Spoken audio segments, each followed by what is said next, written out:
Ne aldım? Ne zaman abi? O zaman. Bize göreceğiz abi. Görmeyeceğim. İnşallah. Ya başkan. Valla oğlum bu arkasından anlayacaksın. O içeri de görüntüsüne boş. Evet. Ya yok canım ne kiresi ya? Biz diyorum ki iflas barakı çekiyoruz benim canım. Yani biz şu anda iflas barakı çekmek üzereyiz ya. Böyle çekeceğiz ya. Böyle olmasa çekeceğiz. Açıkçası budur. Hayır canım bak gündemimizi görürsen ya. Ben 10 tane düre satmamışım benim canım. Bak görürsen daha. Her zaman saat 1'de 2'de dönerim bitirdi ya. Bak saat kaç oluyor? Saat 7.30. Dönerim hepsi yerindedir benim canım. Kimse var mı içeride? Bir bak bakayım. Hiç kimse yoktur benim canım.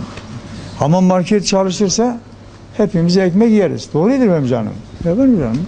Mağdur şu şekilde şimdi zaten Diyarbakır'da TOKİ'nin bulunduğu alanlarda tek bir iş yeri merkezi olması gerekirken şu anda iş yeri merkezinin dışında başka iş yeri de açıldı, fırın da açıldı.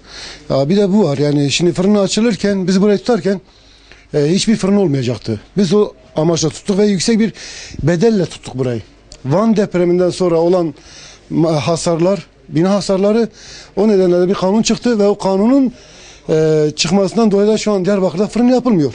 Ama TOKİ Uşkuylar bilhassa burası başka bir fırın ve şu anda bina altına fırın yapılmış ve açılmış. Bunu belediyeye kendimizle gittik, dile getirdik. Yani mağduriyetimizden dolayı ve yapamadığımız ödemeler ve daha yapamayacağız da sonuçta kapatacağız burayı. Burada en az 13-14 tane personel çalışırken şu anda personel sayısı 5-6'ya indi. Ama 5-6 personel de çıkaramıyoruz. O da gittikçe inecek. İndikçe de ne olacak? Sonuçta kapanacak burası. Öyle bir kapanması başka bir mağduriyet de olacak. Çünkü bina altına fırın olmayacak diyorlar. Eğer bina altına fırın yapılacaksa ben de gideyim ileride yapayım.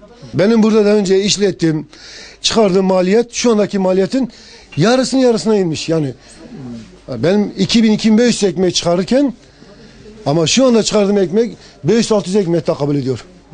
Ben bunun işçiliğini, SSK'sını, kirasını ben nasıl ödeyeceğim? Bazı şeylerimi satarak buraya geldim. Kredi çektim. Bugün ben o bankanın kredisini ödeyemiyorum. Bankasının kredisini ödeyemedim de benim esnaf hayatım bitiyor. Ticaret hayatım bitiyor. Yani bugün ben olmayayım ya da başka bir arkadaş burada olsun. Ben önemli değil. Yani biz şahıs olarak önemli değil. Şahıs olarak hiçbir zaman önemli değil. Ben olmazsam başka bir esnaf arkadaşım burada olacak. Şimdi başka bir esnaf arkadaşım aynı benim gibi olacak. Onunla mağdur. Bu var. Allah'a çok şükür ki benim başka bir yerde gelirim var. Ama nereye kadar? Şimdi o geliri nereye kadar buraya aktaracağım? 1, 2, 3, 4. O da gidecek elimde. Bugün yani kanunen olarak biz belediye başkanı yardımcısına gittik bizzat. Yenişehir Belediyesi'ne gittim. Dedim ki eğer siz ruhsat verecekseniz verin ya da vermeyecekseniz izin veriyorsanız ben de gidin fırını açayım. Yani ben de gideyim bir onlu mamuller fırını açayım. Burası olmasın. Bir de ben ileride açacağım. Madem eğer TOKİ'de öyle bir kanun yoksa ve sizin de kanununuz bina altında fırın serbestse, iş yeri açma serbestse ben gidip burada açacağım. Ama işlem yok. Ben Üçkuyular'da ikamet ediyorum. Vatandaş Üçkuyu halk sakini olarak buradayız. Sağ olun. Öncelikle bu vermiş olduğunuz emekten dolayı size teşekkür ediyoruz. Yıllardan beridir, yaklaşık 4 yıldan beridir bu TOKİ'de çok ciddi sıkıntılar yaşanıyor. Bu sıkıntıları İl valiliğinden tutun başbakanlığa, Cumhurbaşkanlığının özel sekreterliğinden tutun yerel yönetimlere ve ulaşabileceğimiz tüm kurum amirlerine buradaki sıkıntıları tamamen dile getirdik. Bugüne kadar gerek yerel yönetimler, gerek başbakanlık, TOKİ, gerekse valilik buradaki sıkıntıların hiçbirini ya görmedi ya da görmemek için çift gözünü birden kapattı. Biz öyle diyoruz buna. Burada bir yönetim olayı var. Bu yönetim kavramı gerçekten buradaki insanların kanını emer derecesine yönetmek değil, sorun çıkarmak adına buradaki insanları çok ciddi bir şekilde rencide ediyor yani sürekli. Ciddi bir ekonomik para toplanıyor. Paranın gitmesinin ötesinde sorunların hiçbiriyle ilgilenilmiyor. Alabildiğine sıkıntı oldu. Çevre Bakanlığı'na bağlı gönüllü gıda kontrol görevlisi.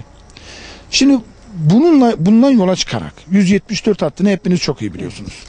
Şimdi burada çok net bir şekilde insanların süresi dolmamış, tertemiz ürünleri alabileceği, ailece gelip alışveriş yapıp bir dondurma yiyebileceği iş merkezimiz var.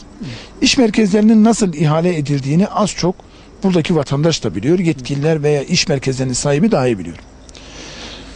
Burada dönem dönem büfe tarzında farklı yerler yapıldı ve bunların hiçbirinde ben bir gıda kontrol görevlisi olarak satılan ürünlerin %80'inin %90'ının insanlara zarar verdiğini çok net biliyorum.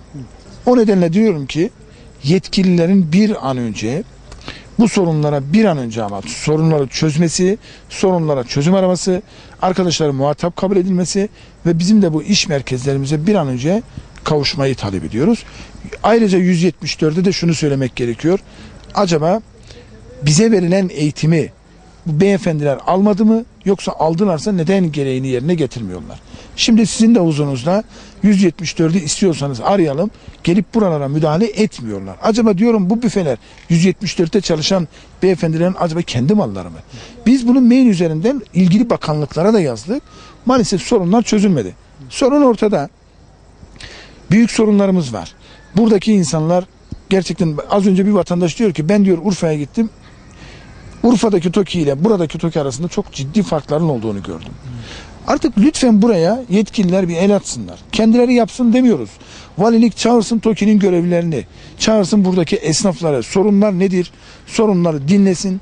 Bizi de o özgür bir şekilde kendi irademizle istediğimiz malı alma ortamını yaratmak adına iş merkezlerinin bir an önce hareketli hale getirilmesini istiyoruz. Teşekkür ederim.